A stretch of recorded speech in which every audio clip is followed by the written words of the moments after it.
La experiencia que tengo en los viajes interiores, que es el campo que más me puede apasionar, es la siguiente. Cuando tú viajas al interior, descubres dos cosas. Lo primero que descubres es que te vienes contando una milonga desde que eras pequeño, y esa milonga, el problema es que te la has creído. Cuando estudié psicología clínica durante la carrera de medicina, yo tenía en aquella época, cuando estudié esta asignatura, tenía 19 años.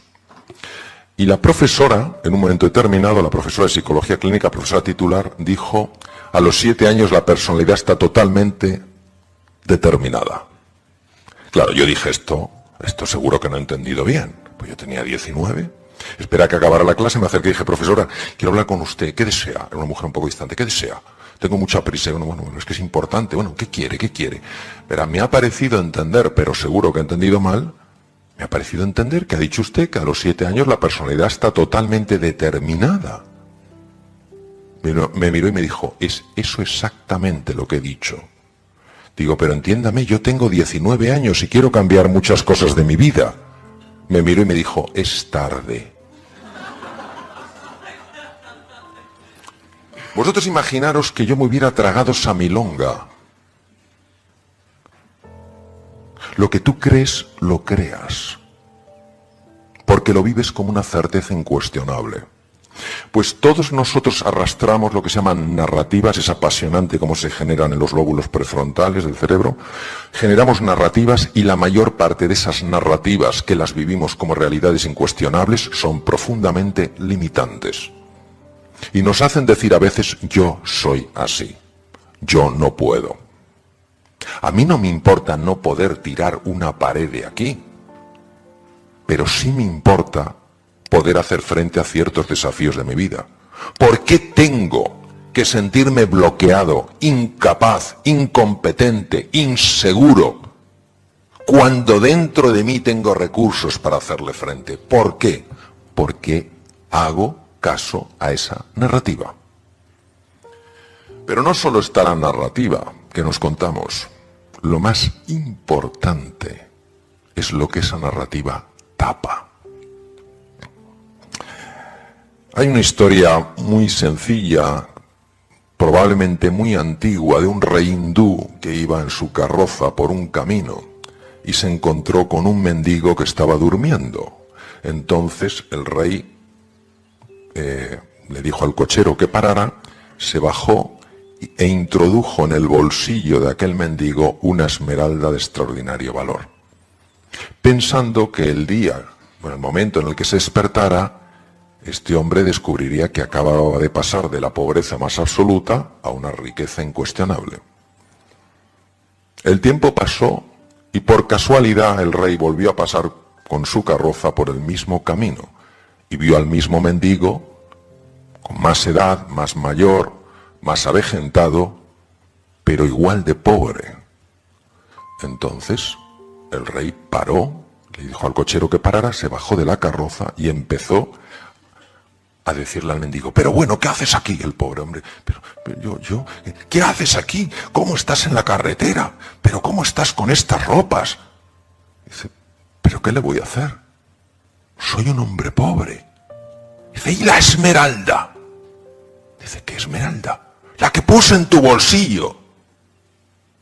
Y entonces el hombre metió la mano en el bolsillo y sacó una esmeralda. Dijo: jamás se me ocurrió buscar aquí. Esto nos pasa exactamente a nosotros.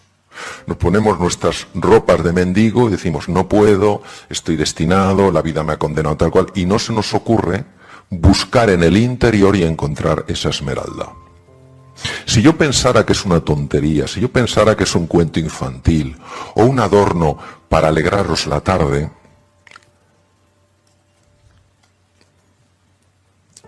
estaría haciendo muy mal diciéndoos esto. Pero como sé que es así, como sabéis que es así, porque todos tenemos experiencias de ello, ¿por qué no vamos a decir que esto existe?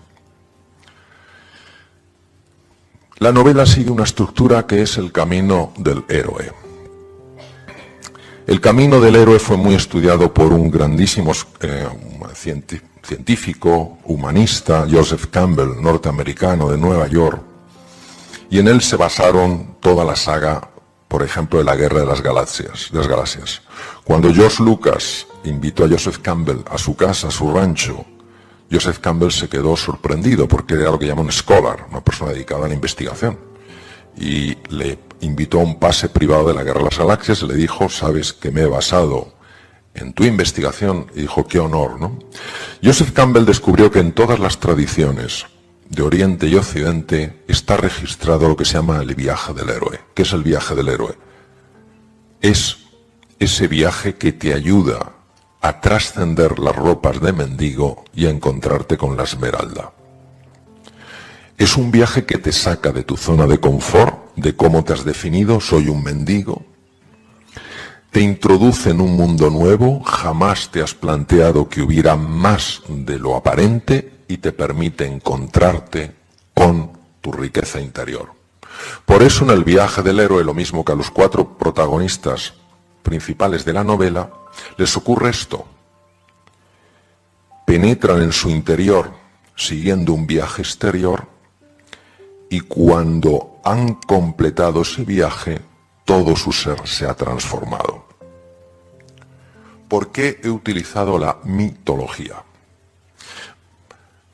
Previo a Joseph Campbell, hubo un científico que os sonará a todos, fue discípulo de Freud, y fue la gran desilusión de Freud, no porque el hombre fuera desilusionante, sino porque no estaba dispuesto a considerar que el ser humano se pudiera comprender exclusivamente, sobre todo su patología mental, solo desde la sexualidad.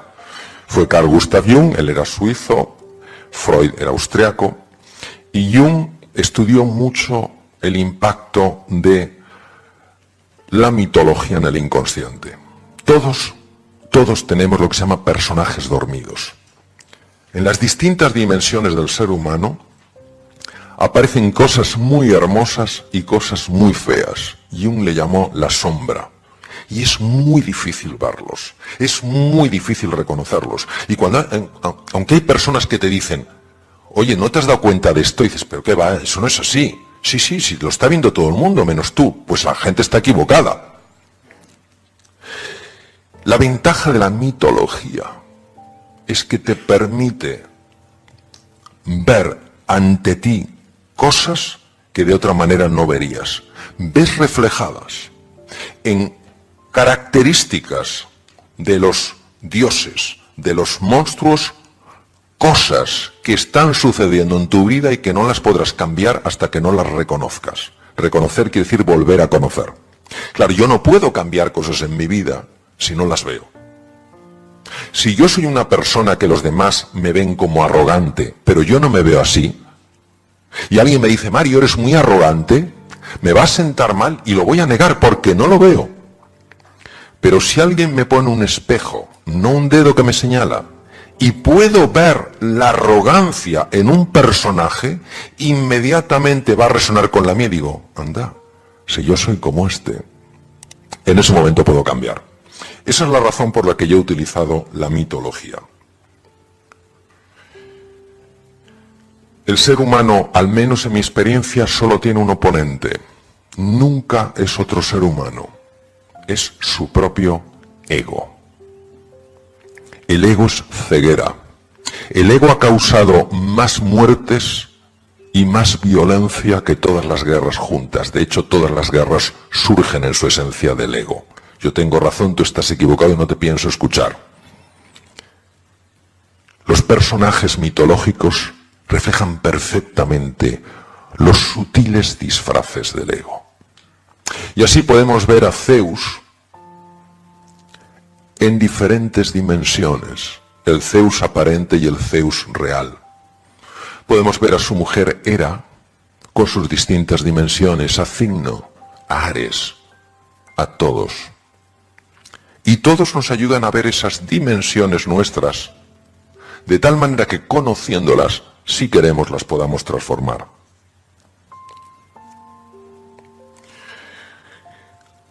Dentro de la novela hay un hilo conductor que es la medicina. Tener en cuenta que yo en los 6 años de carrera que pasé, donde estudié hasta balneoterapia, efecto de los baños termales, no recibí ni media hora de formación en relación médico-enfermo. Si tenemos en cuenta los estudios de la Universidad de Harvard, que es la pionera en el mundo en este campo, lleva más de 40 años estudiándolo, entre el 60 y el 80% de las enfermedades que padecemos en el mundo occidental, desde patologías cardiovasculares, diabetes, problemas óseos, problemas tendinosos, cáncer, 1000 cosas, tienen una relación directa con el mundo emocional. Directa con el mundo emocional.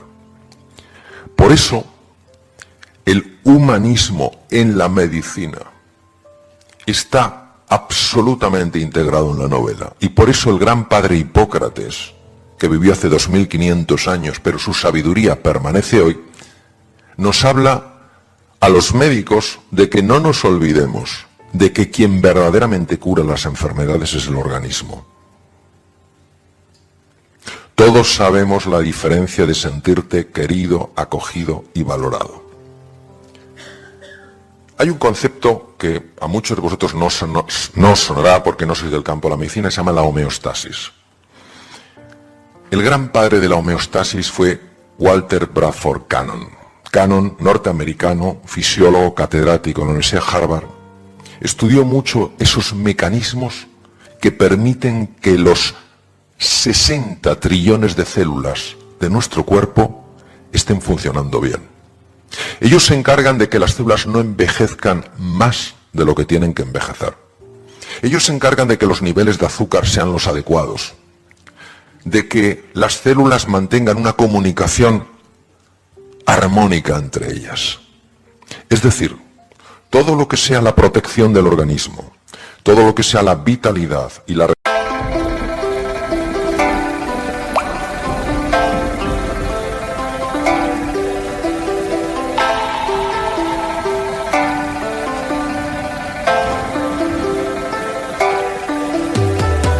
Cả buồn mà cất lời không lên, người đi mất mà nhất thời không quên. Lòng u tối dù đất trời không đêm, kể từ khi sống lấy lất đời không em. Đầu quay cuồng trong hơi men, đưa chân về nơi quen, dấu vết chẳng hề phai và rồi chợt nhận ra và vô tình khơi thêm ký ức bung lơi êm mà đã từng kể vai và ngồi. Chẳng cần thiết phải viết nên sử sách mà lại phải nếm trải chuyện não nề. Chẳng thể biết thời tiết đẹp như tranh, thực ra là đằng xa có một cơn bão về. Chẳng cần mơ hay chờ đến vạn kiếp để ta được cạn tiếp cho hết tiền giao bôi, rồi chẳng thể nỡ để vỡ một nhân duyên nên ta chỉ khấn nguyện trọn đời này chung lối thôi.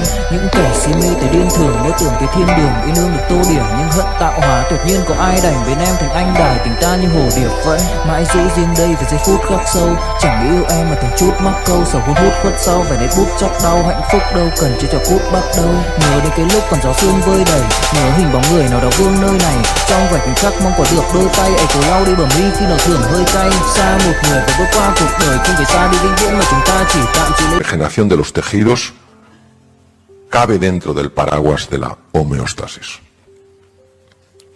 Por ejemplo, yo tengo un primo, yo soy cirujano general del aparato digestivo, pasé 26 años ejerciendo cirugía, y yo tengo un primo muy guasón que me decía: tú eres un fontanero de cañerías blandas. Y francamente me dolía. Pero muchas veces miramos el tubo digestivo y dices, curioso, me tomo una patata y sale otra cosa.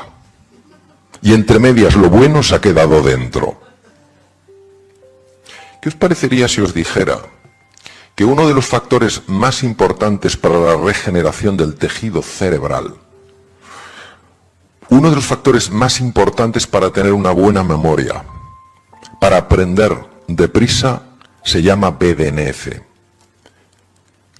BDNF pertenece a una categoría de neurotransmisores llamadas neurotrofinas, descubiertas por Rita Levi Montalcini, que ganó el Premio Nobel de Medicina y Fisiología italiana y murió con 102 años.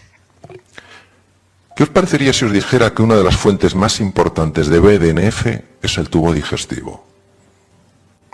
Que puedes tener problemas de memoria por problemas del tubo digestivo.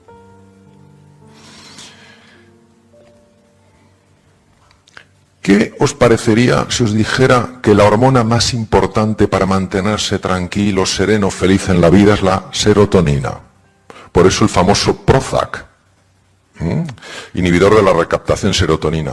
¿Qué os parecería si os dijera que el 90% de la serotonina la fabrica el tubo digestivo? ¿Todos sabéis lo que es la médula espinal? Tiene 100 millones de neuronas. ¿Sabéis cuántas neuronas? Hãy nhắc về em, mong khỏa lấp những u tối. Khoảnh khắc về đêm nghe lại bài ca ngày xưa cũ.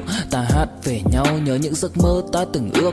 To tát về sau và đó là khi mà anh dần lụy là không làm chủ chính mình. Thấy không gian trở nên tồi tệ, mọi thứ bao phủ chính mình. Em đâu còn như điều anh mơ, anh cũng tự nhủ chính mình. Nhưng mà thôi em, nào ai giỏi mà đủ tính tình. Chẳng thể vươn tới được cảnh cao dù anh có nhã ý trèo. Trong cơn say mọi thứ cuồng quay, anh trở thành gã chí phèo. Yêu chân thành là không thay lòng dù em có như thị nở.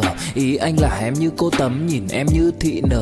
Đêm vắng nàng ngón tay xám vàng vì đốt cả bao thuốc lá. Căn phòng chung ký xưa nồng ấm, bây giờ sao bút giá. Một thói xấu mà anh đã quen khi em không ở bên lâu. Anh thường ngồi trong một góc tối nhậu suốt cả đêm thâu. Em mang con tim anh đi đâu, khiến anh mù quáng vẫn cố sáng mỗi khi đau. Em mang con tim anh đi đâu, điều gì choáng váng để xứng đáng ướt mi nhau. Em mang con tim anh đi đâu, khiến anh mù. Neuronas tiene el tubo digestivo? 500 millones. 5 veces más. Pues bien, cuando una persona se siente tensa, se siente asustada, se siente preocupada y vive así, el sistema de alarma del cuerpo genera daño en distintos lugares y uno de ellos es el tubo digestivo. Con lo cual baja el BDNF, baja la serotonina y baja el sistema inmune, porque el 80% de la función inmune, que nos protege frente a bacterias, virus y tumores, la controla el tubo digestivo. Es decir, esa homeostasis de la que nos habla con tanto acierto y belleza Walter Bradford Cannon, es alterada cuando vivimos asustados, cuando vivimos desesperanzados, cuando nos sentimos incompetentes. Qué fascinante los últimos descubrimientos que demuestran que cuando nos sentimos queridos, valorados, acogidos, se produce una activación de lo que se llama el sistema vagal y el tubo digestivo mejora. Es decir, el ser humano, como dice uno de mis grandes maestros, el profesor Alfonso López Quintas, uno de los grandes de la filosofía y un ser humano ejemplar. El ser humano es un ser de encuentro.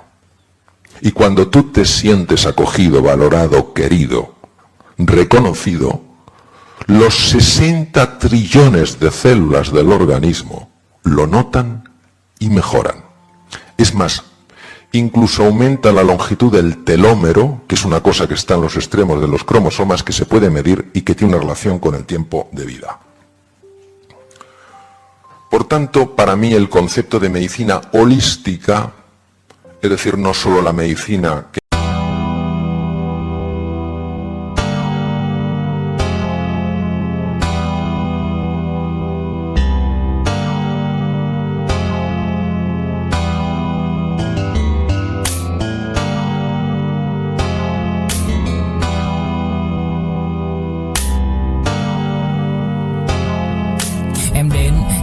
cách em đi qua cái khẳng lãng mạn như thi ca, khiến anh chẳng nhớ được gì cả, chỉ chút vội vã anh ghi và anh không biết được là đôi mình còn gần bên nhau bao lâu nữa. Nhiều lúc anh nghĩ hay thôi mình có lẽ là đừng yêu nhau nữa, vì cãi vã nhiều quá anh mệt lắm, chia tay nhiều quá anh mệt lắm, tất cả ở em đều mệt lắm. Nhưng rồi thời gian cũng hết năm, em thì vẫn ở đó, vẫn nắm chặt tay, vẫn kể môi sát môi. Anh thì vẫn như vậy, vẫn nghệ sĩ nghèo chỉ có lời hát thôi. Em à, người ta mất nhau trong 2 tuần và ta xa nhau cũng 2 lần. Anh không có phải thằng khờ, cũng biết trái tim đâu đó đã phai dần. Phải cần một sự liều lĩnh để thấy mình còn luyến thương nữa không. Mình sống với nhau như vợ chồng, nhưng tình thế này thì chưa giống. Bài nhạc anh viết vẫn chưa xong, liệu rằng ngày đó có. Me apasiona de la ciencia y la tecnología, sino la medicina que valora, respeta el impacto del cuerpo, me parecía absolutamente esencial. Y es verdad que además del cerebro con sus 100.000 millones de neuronas, 100.000 billones de conexiones, está el cerebro del corazón. El corazón tiene 40.000 neuronas. Diréis que pocas. Sí, pero el campo magnético que produce es 5.000 veces más potente que el del cerebro. ¿Sabéis lo que se llama un torus cardíaco. ¿Sabéis que estamos emitiendo un cambio en el campo electromagnético a 3 metros de distancia? Los demás sienten si nuestro corazón está en paz o está en guerra, y hay mucha investigación en esto. ¿Sabéis que cuando el cerebro, el corazón y el tubo digestivo se sincronizan, cambia radicalmente el funcionamiento del cerebro? Y se produce una sincronización de ondas cerebrales y la persona llega a niveles mucho más altos de inteligencia, de memoria, etc. ¿Por qué nos olvidamos de estos recursos que el ser humano tiene? Entonces, y voy a terminar ya con esto para que tengamos un ratito de conversación. Al final nos encontramos con que a todos nos gusta el control, la seguridad, que nos valoren, que nos den importancia, tener un estatus, que nos acojan. Y esto es muy agradable. Que vayas a un restaurante, que te traten con afecto, que te reconozcan, oh, bienvenido, no sé qué, que vayas a un sitio, que te traten con cariño, es muy agradable. Pero cuando el control, la seguridad, el estatus y el pertenecer se convierten en nuestra obsesión, se transforman en una cárcel. Y cuando no te hacen todo el caso que te gustaría que te hicieran, experimentas una frustración sorprendente. Cuando el mundo se mueve, una angustia insuperable. Cuando no te acogen como te gustaría que te acogieran, una sensación de soledad infranqueable. Y en un mundo como el actual, un mundo buca, volátil, incierto, ambiguo y complejo, ¿entendéis por qué los niveles de ansiedad no paran de subir? Y los de su prima hermana, la depresión. Lo que he pretendido, lo que he buscado, es ayudar a través de lo que escribo a que nos demos cuenta de que es normal que nos guste la seguridad, que es normal que nos guste el estatus, el reconocimiento, la valoración, que es normal que nos guste que nos acojan, pero que no nos podemos quedar ahí. Que el verdadero crecimiento, la verdadera magia, la verdadera evolución de un ser humano es cuando abraza la aventura, cuando ve en la incertidumbre no un peligro sino una oportunidad, cuando se ocupa, no solo se preocupa, sino que se ocupa en crecer por dentro, y cuando en su vida es una prioridad añadir valor a la vida de los demás.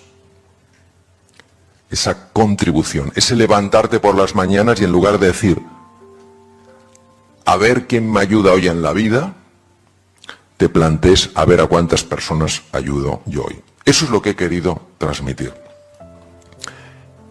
Muchas gracias.